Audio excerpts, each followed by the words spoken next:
Hi friends, welcome to 5 Minutes Tech YouTube channel. Here is Lenovo Tab M10 tablet.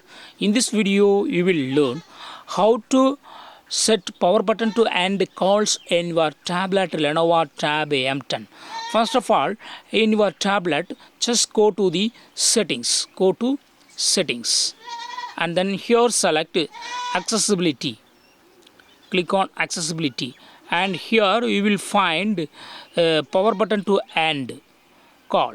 Just find this option, just to turn on this button, so that now hereafter, if you would like to end a call, if you have attended a call, or if you make a call, and if you are in a call, okay, if call is in progress, then if you would like to cut the call, what you will usually do, you will just usually click on the soft key to end call. Okay, instead of using soft key, hereafter you can use power button, this button to end call. So what you have to do is, just I show a demo now.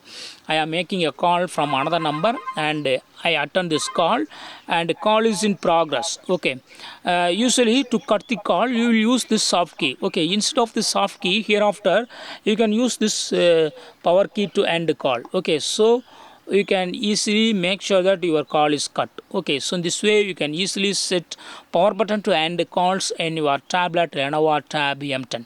That's all friends, thanks for watching, bye.